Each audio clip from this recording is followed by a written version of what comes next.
ఒక సైకో గుంపుని తయారు చేసి మీరు చంద్రబాబు నాయుడు గారి మీద కానివ్వండి, లోకేష్ గారి మీద, పవన్ కళ్యాణ్ గారి మీద కానివ్వండి, మీ ఇష్టం వచ్చినట్టు మాట్లాడండి. ఇవాళ అమరావతి నగరం శరవేగంగా అభివృద్ధి చెందుతుంది. కేంద్రం నుండి అన్ని గ్రాంట్లు వస్తున్నాయి. పోలవరం, పడకేసిన పోలవరం ఇవాళ పనులు ఊపందుకున్నాయి.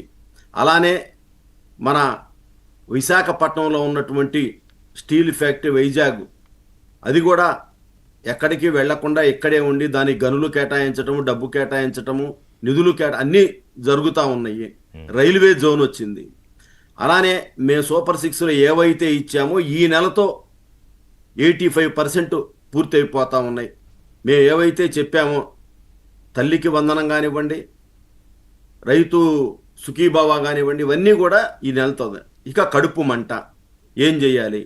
కూటమిలో విభేదాలు రావటం లేదు.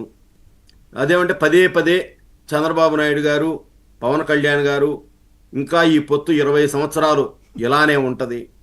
మరి ఢిల్లీ పోయినప్పుడల్లా ప్రధాని గారు అందరు ముఖ్యమంత్రులను చంద్రబాబు నాయుడు గారు ఐటీలో బ్రహ్మాండంగా చంద్రబాబు గారిని చూసి నేర్చుకోండి, చంద్రబాబు గారు టెక్నాలజీని 20 సంవత్సరాలు ముందే గ్రహిస్తాడు, ఇవన్నీ మాట్లాడటం చూసిక తట్టుకోలేకపోయి మనం ఎలా అయినా ఈ పోలవరం కానీ, అమరావతి కానీ, టీటీడీ దేవస్థానంలో భక్తుల రూపంలో పంపించి గొడవ చేయించటం కానీ, కుల మత విద్వేషాలు రెచ్చగొట్టడం, ఇవన్నీ కూడా పెద్ద ఆర్గనైజ్డ్ క్రైమ్.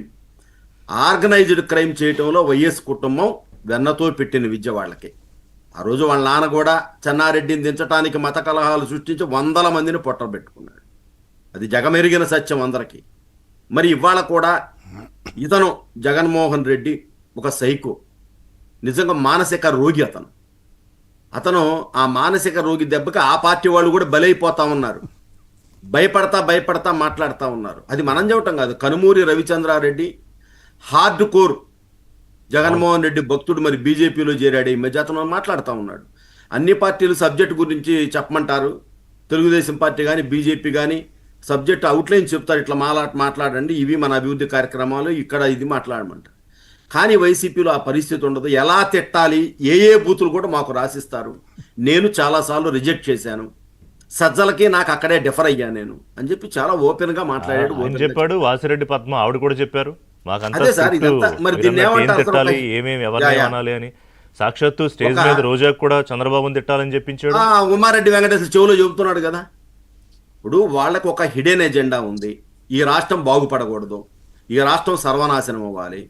ఏదో మనకి పులి గనక మానవ రక్తం మరిగినట్టు 5 సంవత్సరాల అధికారం ఇస్తే, మన నానున్నప్పుడే దోచుకున్నాం 4 ఏళ్ళు, 5 సంవత్సరాల మనకే అధికారం వచ్చినప్పుడు ఇసుక కానివ్వండి, మైన్స్ కానివ్వండి, వైన్స్ కానివ్వండి, ఏ విధంగా దోచుకొని 1000 కోట్లు ఇతర దేశాలకు తరలించాము. ఈ రాష్ట్ర ప్రభుత్వానికి మనం ఏదో సంక్షేమ పదాల పేరుతో ఏదో అట్ట పిడికిలి విధిల్చి, వాళ్ళు ఏదో పిచ్చోళ్ళు అనుకొని, ఈ రాష్ట్ర ప్రజలు నన్ను నమ్ముతారనుకొని బొక్కబోర్ల బడి ప్రతిపక్ష స్థానం కూడా కోల్పోయినటువంటి వీళ్ళు మళ్ళా ఇక మనకు అధికారం రాదు ఈ విధంగా గనక కొనసాగితే అని ఒక నిర్ణయానికి వచ్చి మొట్టమొదటి ఎజెండాగా అమరావతి మీద విషం చిమ్మారు. అమరావతి గురించి వాళ్ళకి తెలియదండి. అమరావతి అనేది ఒక పెద్ద ప్రాశస్త్యమున్న స్థలం, అది పుణ్యక్షేత్రం, అది దేవతల రాజధాని. చంద్రబాబు నాయుడు గారన్నా, పవన్ కళ్యాణ్ అన్నా పదే దేవతల రాజధాని. అక్కడ దలైలామా గారు వచ్చి అక్కడ పెద్ద యాగాలు చేశాడు.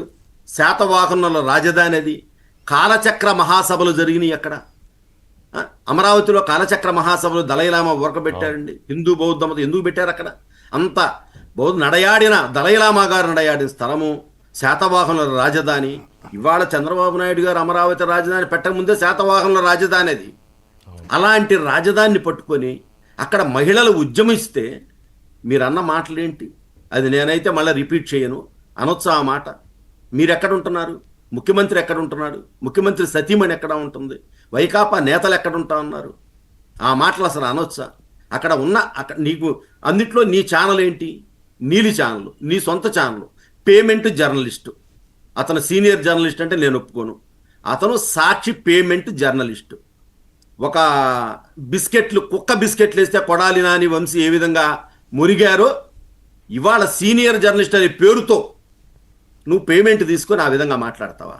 గతంలో భువనేశ్వరి గారి గురించి కూడా నీ భర్త నిజం. అప్పుడు ఆ రోజు మేడం గారు, భువనమ్మ గారు, చంద్రబాబు నాయుడు గారు అక్రమంగా జైల్లో ఉన్నప్పుడు నిజం గెలవాలంటే ఎన్ని ప్రశ్నలండి?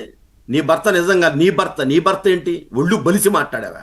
చంద్రబాబు నాయుడు గారు ఈ రాష్ట్రానికి 20 సంవత్సరాలు ముఖ్యమంత్రి, 15 సంవత్సరాలు ప్రతిపక్ష నేత, జాతీయ నేతను పట్టుకుని ఏంటి అసలు? నువ్వు సరిగా మాట్లాడతావా? ఏం మాట్లాడాలో నాకు తెలుసు, నువ్వు మాట్లాడతావా? నువ్వు ఆ రోజు ఊరికే ఒక కాలర్ ఫోన్ చేసి లక్ష్మీ పార్వతి గారిని అతను ఏం మాట్లాడలా, అమ్మ నువ్వు డివోర్స్ తీసుకోకుండా అనగానే పిచ్చి మాటలు మాట్లాడబాకు, నీకు చెల్లెలు లేరా, తల్లి లేదా, ఆయా వ్యక్తిగతం అని మాట్లాడిన నువ్వు మరి గతంలో చంద్రబాబు నాయుడు గారిని అరెస్ట్ చేసినప్పుడు వయసు అయింది అరెస్ట్కి. ఓంప్రకాష్ చౌతాలాను అరెస్ట్ చేశారు, బీహార్ లల్లు ప్రసాద్ యాదవ్ వాళ్ళని చేశారు, వాళ్ళ వయసు ఇంతకంటే ఎక్కువ ఉన్నాయి. మరి నేను ఒకటే అడుగుతా ఉన్నా, నువ్వు ఇంకా అసలు మా పోలీసులు ఏదో రాముడు మంచి బాలుడు అన్నట్టుగా నిన్ను ఒక సాక్షిని ఎలో చేశారు. నీకు చంద్రబాబు నాయుడు గారికి కానీ సీనియర్ జర్నలిస్టు, నీకంటే చాలా పెద్ద జర్నలిస్టు కొల్లు అంకబాబు గారిని కానీ రంగనాయకమ్మ గారిని కానీ మీరు అరెస్ట్ చేసేటప్పుడు ఒక కాగితం ఇచ్చారా? అసలు మీరు ఆధారాలు లేకుండా అరెస్ట్ చేసి ఆధారాల కోసం వెతుక్కున్నారు మీరు, కోర్టులు కూడా కామెంట్ చేసినాయి. అట్లాంటిది మీకు ఎఫ్ఐఆరే చేతిలో పెట్టారు. నీకు పలానా